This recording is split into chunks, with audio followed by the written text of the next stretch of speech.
Assalamualaikum dear students. Hopefully you are all doing well. Welcome to the platform of Nan Academy.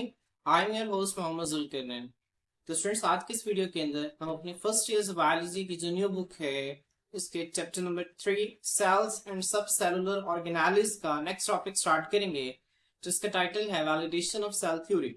Students इससे पहले हमने दो lectures जो है उनको डिस्कस कर लिया है। एक के अंदर हमने चैप्टर का इंट्रोडक्शन और लाइफ की 7 बेसिक प्रॉपर्टीज को डिस्कस किया और एक के अंदर हमने सेल थ्योरी को और साइंटिस्ट के डिफरेंट साइंटिस्ट के उसके अंदर जो कंट्रीब्यूशन है हमने उन कंट्रीब्यूशन को डिस्कस किया। तो स्टूडेंट्स आज का जो हमारा लेक्चर है ये उसी सेल थ्योरी का आगे एक फर्दर सब टॉपिक है जिसका नाम है वैलिडेशन ऑफ सेल थ्योरी।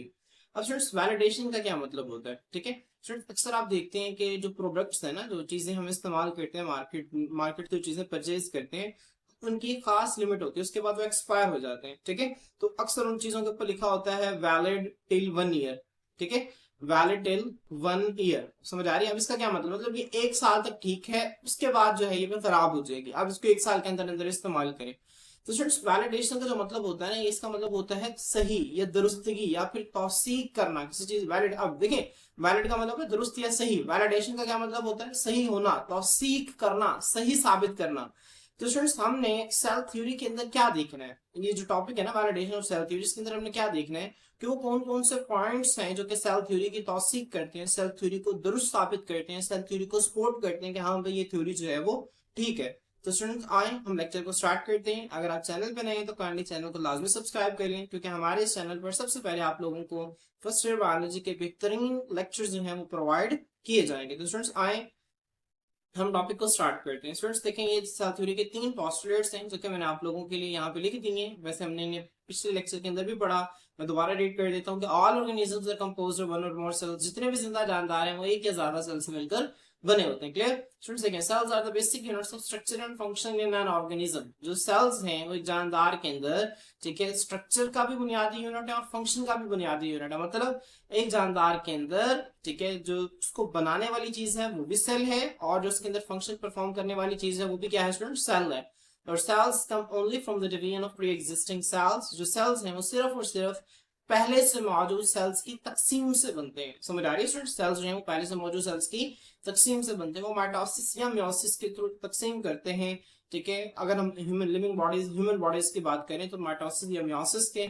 इसके अलावा अगर हम बैक्टीरिया की बात करें तो बैक्टीरिया के अंदर आपने जैसे 10th क्लास के अंदर पढ़ा बाइनरी फिशन होता है और बहुत सारे रिप्रोडक्शन के तरीकेकार आपने पढ़े। बहरहाल ठीक है, कुल मिलाकर जो बात है कि जितने भी नए सेल्स हैं वो पुराने सेल्स की तकसीम से बनते हैं। क्लियर? तो स्टूडेंट्स आए अब हम वैलिडेशन ऑफ सेल थ्योरी को स्टार्ट करते हैं। स्टूडेंट्स वो कहते हैं cell theory can be validated through several observations and experiments. Students अगर आप लोग अपनी बुक में देखें ना तो आपके बुक के अंदर इस तरह का एक पैराग्राफ जो है वैलिडेशन ऑफ सेल थ्योरी के लिए बना हुआ है। तो ये स्टूडेंट्स 4 पॉइंट्स हैं, आपको बोर्ड में 4 नंबर का लॉन्ग क्वेश्चन जो है ये पूछा जा सकता है। तो जब आपसे पूछा जाएगा वैलिडेशन ऑफ सेल थ्योरी होता क्या है, तो सबसे पहले आपने सेल थ्योरी के 3 पोस्टुलेट्स लिखने होंगे, फिर आपने हेडिंग देनी है वैलिडेशन की, फिर आप लिखेंगे cell theory can be validated through several observations and experiments. जो सेल थ्योरी है उसको कई सारे मुशाहिदात और तजुर्बात की बुनियाद पर उसको तौसीक की जा सकती है, उसको सही साबित किया जा सकता है। अब स्टूडेंट्स फॉर एग्जांपल मिसाल के तौर पर अब स्टूडेंट्स यहाँ पे 4 पॉइंट्स हैं आपके बुक के अंदर जो बने हुए। अब मैंने 4 पॉइंट्स की 4 हेडिंग्स बना दी हैं। अब आप लोगों ने क्या करना है, आप लोगों ने इन चारों हेडिंग्स को एक एक पॉइंट के ऊपर लिख लेना है। जो पहला पॉइंट है, ठीक है, उसके ऊपर आप हेडिंग देंगे माइक्रोस्कोपिक एविडेंस का। जो दूसरा पॉइंट है उसके ऊपर आप हेडिंग देंगे सेल रेप्लिकेशन स्टडीज का। जो तीसरा पॉइंट है उसके ऊपर आप हेडिंग देंगे शेयर्ड सेलुलर कैरेक्टरिस्टिक्स का। और जो चौथा पॉइंट है उसके ऊपर आप हेडिंग देंगे एक्सपेरिमेंटल वैलिडेशन का। क्लियर दोस्तों? जिस तरह यहाँ पे 4 पॉइंट है तो आप लोगों ने इन चारों हेडिंग्स को, ठीक है, पहले पॉइंट के ऊपर, ठीक है, ये हेडिंग, दूसरे के ऊपर ये, तीसरे के ऊपर ये, चौथे के ऊपर ये हेडिंग आ जाएगी। क्लियर? तो स्टूडेंट्स आए अब इन हेडिंग्स के लिए मैंने आप लोगों के लिए अलग से स्लाइड्स बनाई हुई हैं। अब इन स्लाइड्स को जो है वो डिटेल से देखते हैं। Clear students? देखें ये माइक्रोस्कोपिक एविडेंस है। अब स्टूडेंट्स ये ज़हन में रखें कि हम पढ़ क्या रहे हैं। हम पढ़ रहे हैं वैलिडेशन ऑफ सेल थ्योरी कि सेल थ्योरी जो है इसकी तौसीक कैसे हो करनी है हमने, ठीक है। अब स्टूडेंट्स अब सेल थ्योरी के 3 पोस्टुलेट्स हैं। अब जितने भी हम अभी 4 पॉइंट्स पढ़ेंगे ना, वो किसी ना किसी एक पॉइंट को क्या कर रहे होंगे, सपोर्ट कर रहे होंगे। यहाँ पे देखते हैं स्टूडेंट्स, माइक्रोस्कोपिक एविडेंस का क्या मतलब है। माइक्रोस्कोप की मदद से हमें कैसे सबूत मिलता है कि जो सेल थ्योरी है वो ठीक है। स्टूडेंट्स, सेल थ्योरी का जो पहला पोस्टुलेट है वो ये है कि जितने भी जानदार हैं वो तमाम के तमाम एक या ज्यादा सेल से मिलकर बने होते हैं। अब स्टूडेंट्स, जब हम क्या करते हैं, जब हम प्लांट के पार्ट्स को या एनिमल के पार्ट्स को जब हम माइक्रोस्कोप के अंदर देखते हैं, तो स्टूडेंट्स हमें क्या पता चलता है कि वाकई में ऐसा है।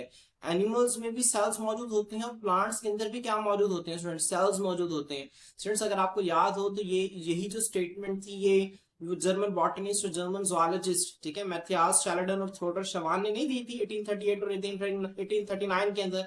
ठीक है, उन्होंने यही काम किया था ना। उन्होंने, जो मैथियास शैलडन था, उसने प्लांट सेल्स को माइक्रोस्कोप के नीचे ऑब्जर्व किया था, ठीक है, प्लांट्स को। तो उसने कहा था कि जितने भी प्लांट्स हैं वो सारे के सारे सेल्स से मिलकर बने हुए हैं। और स्टूडेंट्स, अगर आप देखें थोडर शवान को, तो उसने भी यही काम किया था। उसने एनिमल्स को अपने माइक्रोस्कोप के अंदर ऑब्जर्व किया था। उसने कहा था कि जितने भी एनिमल्स हैं वो भी सारे सेल्स से मिलकर बने हुए हैं। क्लियर।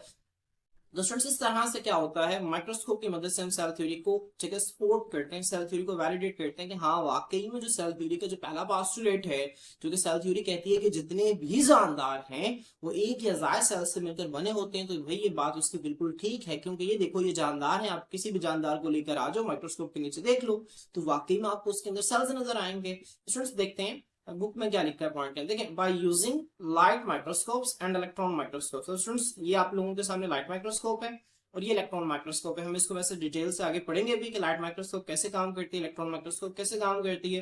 पहले अभी आपसे देखें कि लाइट माइक्रोस्कोप और इलेक्ट्रॉन माइक्रोस्कोप का इस्तेमाल करते हुए साइंटिस्ट ने क्या किया, विजुअलाइज किया। विजुअलाइज का मतलब होता है स्टूडेंट्स देखना, विजुअल का मतलब क्या होता है, देखना, विजुअलाइज देखना सेल स्ट्रक्चर्स, सेल के साख्तों को, मतलब सेल स्ट्रक्चर से मुराद क्या है कि सेल के अंदर कौन कौन सी ऑर्गेनाइल्स पड़ी हुई है, क्या क्या चीजें पड़ी हुई हैं।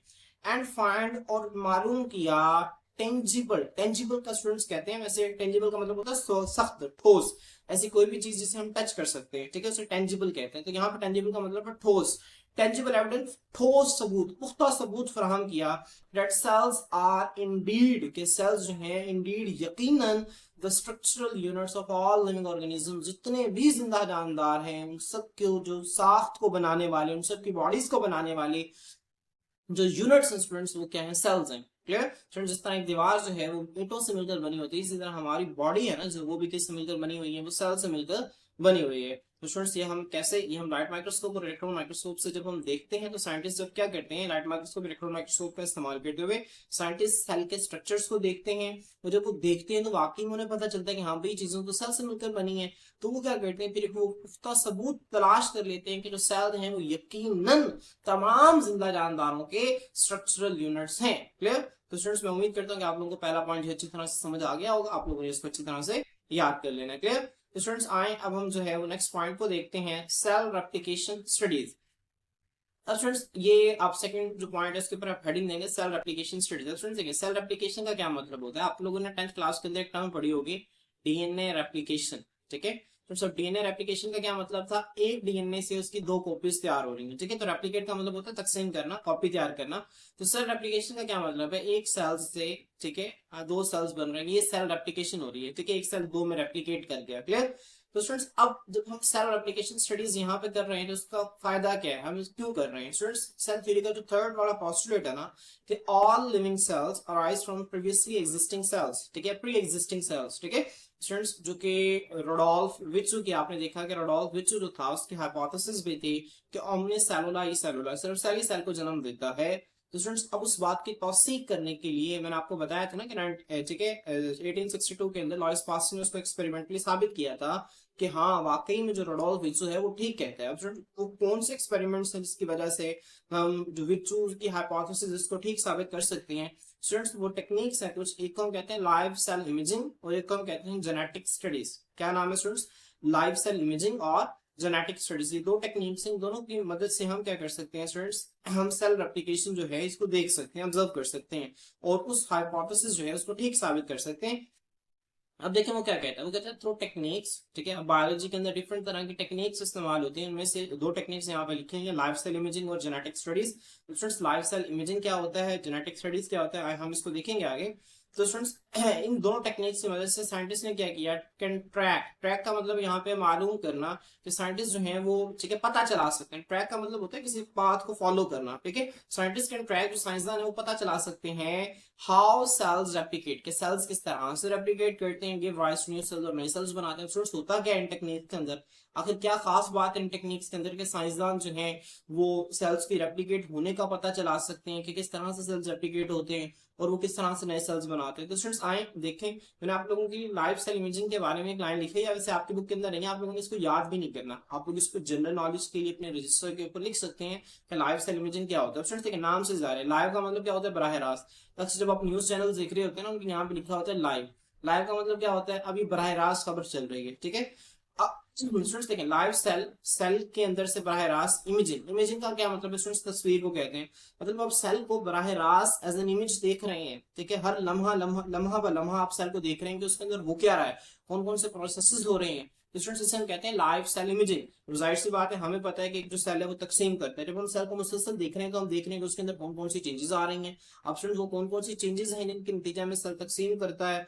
अब वो चेंजेस आई तो सेल तकसीम कर गया। तो स्टूडेंट्स इस सारी बात से हम ये अंदाजा लगा सकते हैं कि किस तरह से जो एक सेल है ना, ठीक है, वो दो नए सेल्स बनाएगा। तो स्टूडेंट्स जब हम इसको देखते हैं, लाइव सेल इमेजिंग करते हैं, स्टूडेंट्स ये देखें आप लोगों के लिए ये एक किस्म की एक मशीन से हो रही है। यहाँ पे हम लाइव सेल इमेजिंग को जो है वो डिटेक्ट करते हैं, देख सकते हैं, ठीक है। ये लाइव सेल इमेजिंग के लिए मशीन होती है, आप लोगों की स्क्रीन पे जो कि शो भी हो रही है।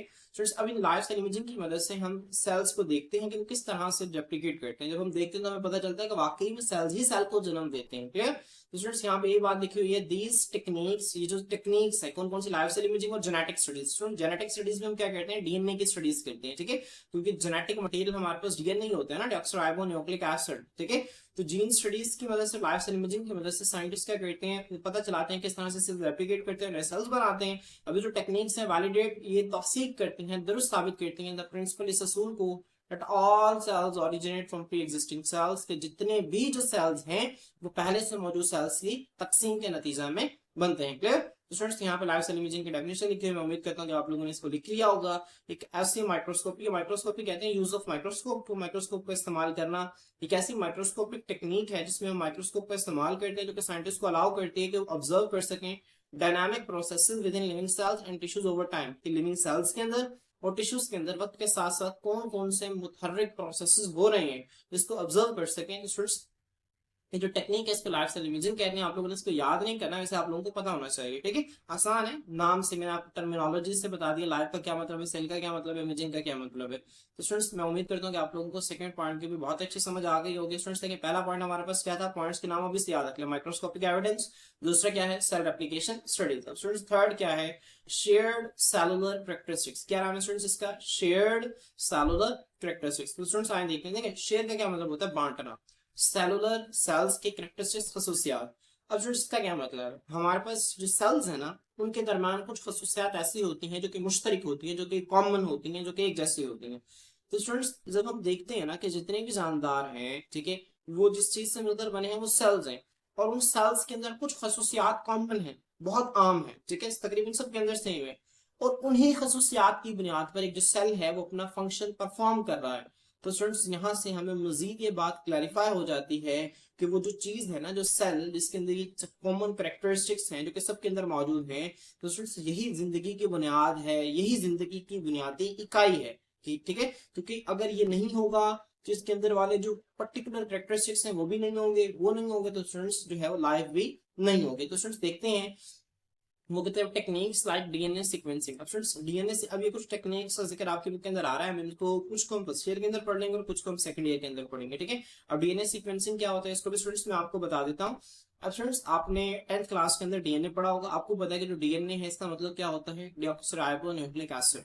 अब डीएनए है ना जो, ठीक है, बेसिकली डीऑक्सीराइबो न्यूक्लिक एसिड आपने पढ़ा, ये तीन चीजों से मिलकर बना होता है। एक हमारे पास होता है राइबोस, ठीक है, शुगर 5 कार्बन शुगर होती है स्टूडेंट्स, बल्कि डीएनए के अंदर डीऑक्सीराइबोस शुगर होती है। इसको भी हम आगे देखेंगे कि डीऑक्सीराइबोस और राइबोस शुगर में क्या फर्क होता है, ठीक है। इसके अंदर एक शुगर होती है 5 कार्बन वाली, इसको हम कहते हैं डीऑक्सीराइबोस शुगर। और उसके बाद स्टूडेंट्स यहाँ पे ठीक है एक नाइट्रोजनियस बेसिस आपने पढ़ा, नाइट्रोजनियस बेसिस होती है। इसके अलावा स्टूडेंट्स यहाँ पे फास्फोरिक एसिड होता है। अभी जो नाइट्रोजनियस बेसिस है ना स्टूडेंट्स, ठीक है, जो कि डीएनए के अंदर होती है, 4 होती है, ठीक है। एक को कहते हैं एडेनिन, थायमिन, साइटोसिन और गवानीन। अभी 4 नाइट्रोजनस बेसिस हैं। अब स्टूडेंट्स ये 4 नाइट्रोजनस बेसिस ना अलग अलग तरतीब से डीएनए के अंदर अरेंज होते हैं, ठीक है।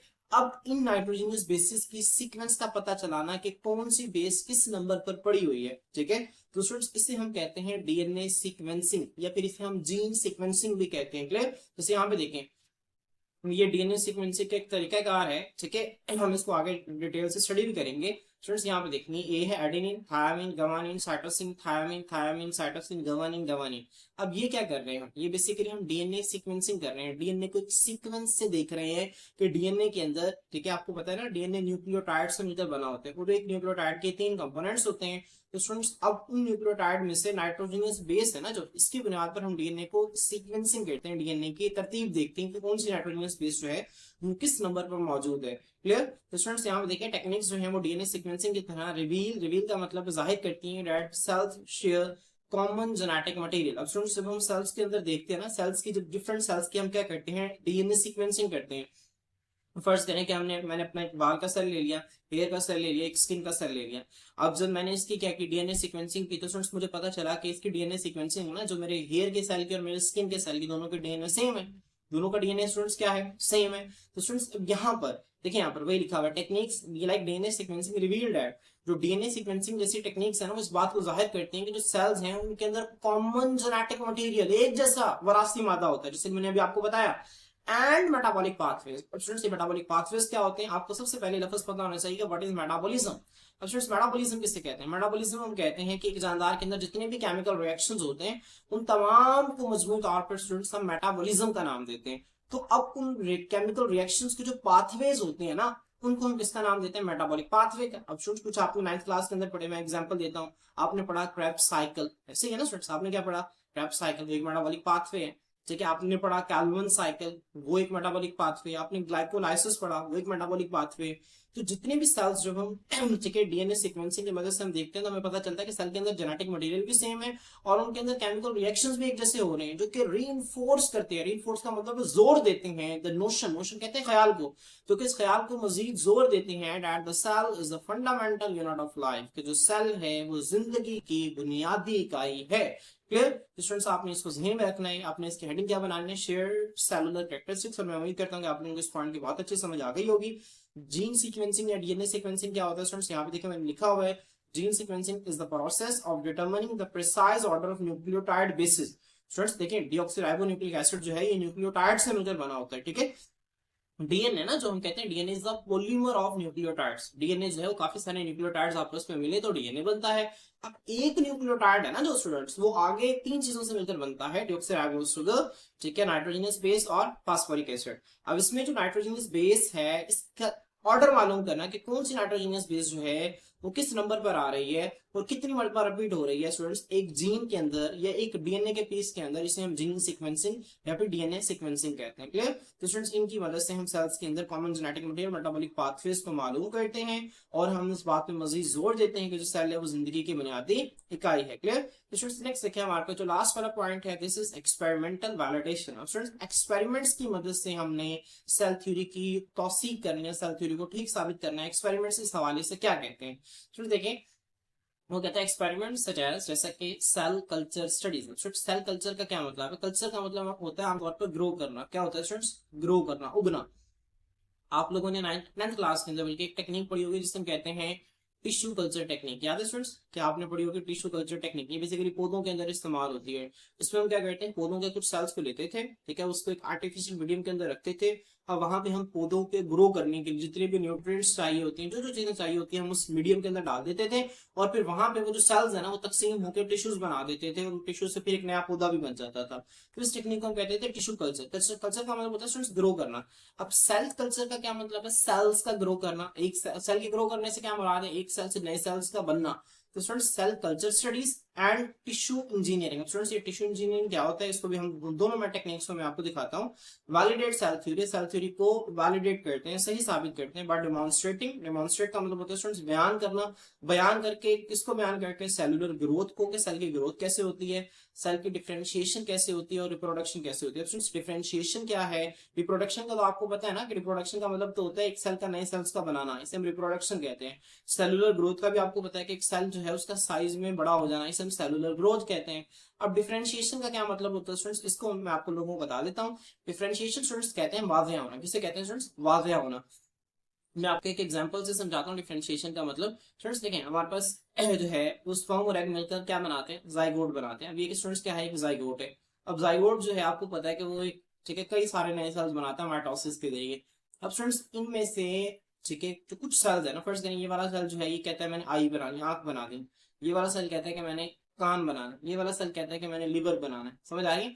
तो स्टूडेंट्स अब ये जो सेल्स है ना, यहाँ पे ये बॉडी का कोई भी पार्ट नहीं बना रहे, मैंने कहूंगा ये अनडिफरेंशिएटेड सेल्स हैं, गैर वाजिया सेल्स हैं। डिफरेंशिएट का मतलब होता है वाजिया करना। ये गैर वाजिया सेल्स है। लेकिन फर्स्ट करें क्या हुआ, ये जो सेल है आंख बनाने में इन्वॉल्व हो गया, तो अब मैं कहूंगा ये जो सेल है ना ये वाजिया हो गया, ये आंख का सेल है, डिफरेंशिएट हो गया। समझ आ रही है? तो स्टूडेंट्स डिफरेंशिएशन का क्या मतलब है? सेल्स का बाद में होना, सेल्स का किसी बॉडी पार्ट के अंदर, ठीक है, किसी बॉडी पार्ट का हिस्सा बन जाना, इसे हम कहते हैं डिफरेंशिएशन।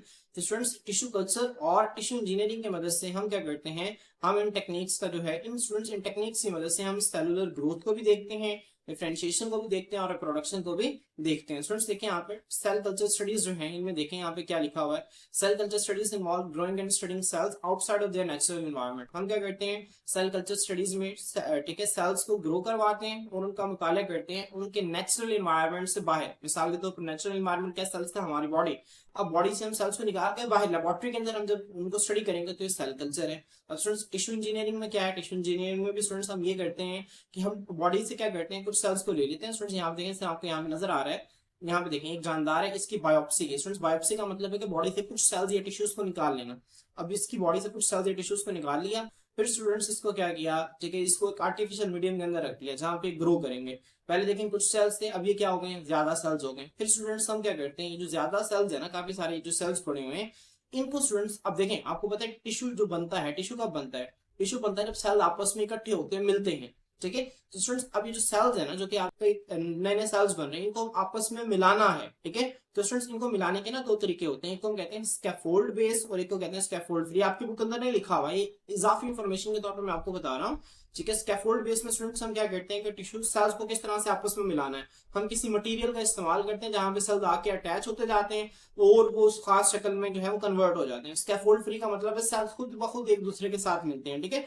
मतलब हम दोनों मटेरियल्स के इस्तेमाल करके भी सेल्स को मिला रहे हैं और बगैर मटेरियल्स के इस्तेमाल किए भी सेल्स को जो है वो मिला रहे हैं। जब स्टूडेंट्स दोनों की मदद से हम सेल्स को मिलाते हैं तो सेल्स जो है इस तरह से इकट्ठे होकर टिश्यू बना देते हैं और फिर टिश्यू को हम दोबारा किसी और ऑर्गेनिज्म में हमने लगाना होता है तो हम वहां पर उसकी बॉडी के अंदर इसको लगा देते हैं। तो टिश्यू इंजीनियरिंग क्या है, एक ऐसा सेट है टेक्निक्स का टू प्रोड्यूस टिश्यू, जो कि टिश्यू बनाने के लिए इस्तेमाल होती है प्राइमरली फॉर द रिपेयर और improvement of human body function. First करें किसी भी ह्यूमन बॉडी में कोई भी टिश्यू खराब हो गया है, ठीक है, या वो सही तरह से काम नहीं कर रहा है, तो हम टिश्यू इंजीनियरिंग की मदद से उस टिश्यू को दोबारा से बनाकर ह्यूमन बॉडी के अंदर उसको ग्राफ्ट कर सकते हैं, पेमेंटकारी कर सकते हैं, उसको लगा सकते हैं। Clear students? अभी आप लोगों ने वैसे इसका पता होना चाहिए कि टिश्यू इंजीनियरिंग होती क्या है, सेल कल्चर क्या होती है, ठीक है। वैसे आप लोगों ने जो चीज याद रखनी है पेपर पॉइंट ऑफ व्यू से, वो आप लोगों के यही 4 पॉइंट्स हैं जो कि आप लोगों ने याद रखने हैं। तो स्टूडेंट्स मैं उम्मीद करता हूँ कि आप लोगों को इन तमाम पॉइंट्स की बेहतरीन अंडरस्टैंडिंग हो गई होगी और किस तरह से इन पॉइंट्स की मदद से हम सेल थ्योरी की तौसीक करते हैं, सेल थ्योरी को दुरुस्त साबित करते हैं, आप लोगों को ये भी समझ आ गया होगा। किसी भी किस्म का कोई भी क्वेश्चन हो तो आप लोग कमेंट सेक्शन के अंदर पूछ सकते हैं। आज के लिए इतना ही, अल्लाह हाफिज।